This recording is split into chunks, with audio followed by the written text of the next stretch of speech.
In the agribusiness sector, Davis Kobo is a name synonymous with exporting quality produce including mangoes, rice and yams to the UK, the US, various European nations and more recently, Russia. He was the national best farmer in 2009 and has won several other accolades in his field. Agri is a business. You don't just produce to feed the society. Is demand driven. So I go out, and because it's a business, we have managers who scout.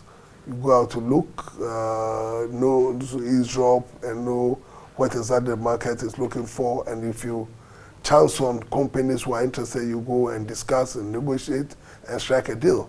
So once you come back, you do it. Like I said, I produce maize and sorghum. I don't just produce maize and sorghum because everybody wants maize, because I have orders from Guinness. So for me, demand driven, the market is there, so I produce and send it, I take my money. Davis is one of 22 children. Born to a prominent chief in Somanya in the eastern region, he developed the wit and grit for entrepreneurship at an early age. Grew up in Accra, Koforidua, because I was attending school in Accra, North Kaneshie. Born and bred in North Kaneshie. I was raised in North Kaneshie. I live a bit at Kokomemre.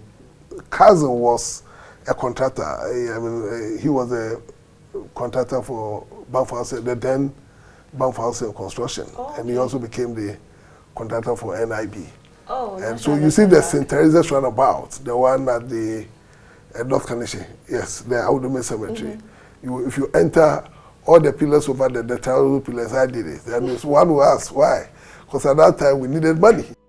Despite the prospects of a career in engineering, Davis settled for a life in farming, stepping into his father's footsteps. He owns over 11,000 acres of mango farms in the eastern, Savannah, and Upper East regions and has over 100 workers under his wings.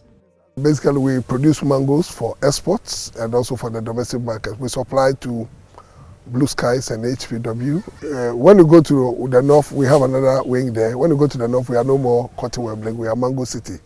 Mango City because we felt, look, that is where the land is, so we are creating a whole city with mangoes. Navrongo, we have 10,000 acres land, but we've been able to develop just 1,000 for mangoes, but we do maize and sorghum there.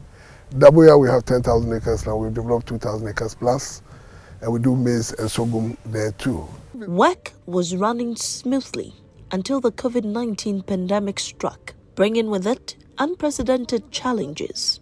With the air and land borders shut, almost all economic activities ground to a halt. Davis found himself at the crossroads. He had to choose between laying off his dedicated workers or finding other ways to keep the business afloat. When disaster struck, our mind also struck, eventually shattered. But you didn't know what to do at the time because here we were when they said COVID. So that was when we realized that how could we, first of all, market our produce, because the flights were not coming, and I'm not sure anybody can walk and carry produce to Europe or the UK. As well, we don't even have the trains to be able to marshal that, so it became virtually a problem. So we lost a lot. But here's where Davis stood apart, full of empathy and a commitment to his team. He made a courageous decision. Instead of layoffs, Davis chose to sacrifice and stand by his workers, even though his business teetered on the brink of a shutdown. He used monies saved for reinvestment to rather pay salaries. He knew it wouldn't be easy, but he was determined to weather the storm.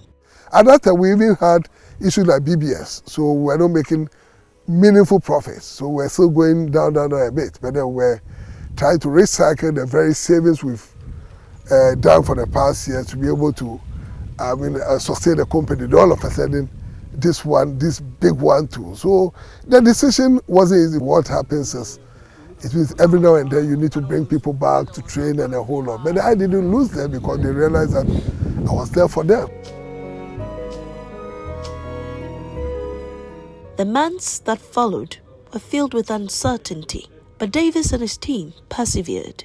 They adapted to the changing circumstances, implemented safety measures, and worked tirelessly to keep the business running. Fabrice is one of many workers who were saved by Davis's decision. He hails from Burkina Faso and has worked here for 12 years. And the here that for the say almost Omulusum or Mujmana, Omulusu, and me. Because of your Jumani,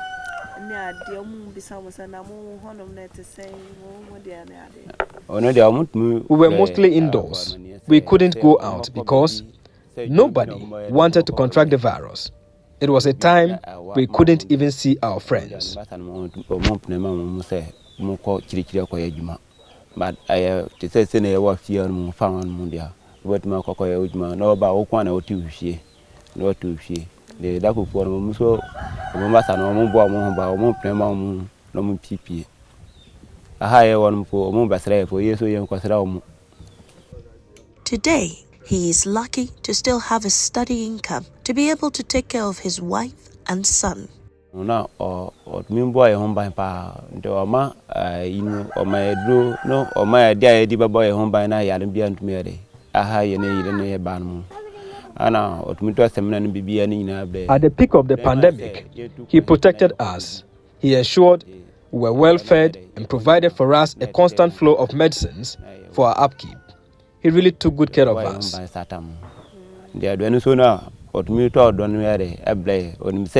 Accommodate with Mary. I quite chilly or compared on him, or compared on who won't you about a prayer and swear. I come. And they are done so to me, baby. In the face of adversity, Davis exemplified resilience and compassion. In the toughest of times, he held on to hope for a better time.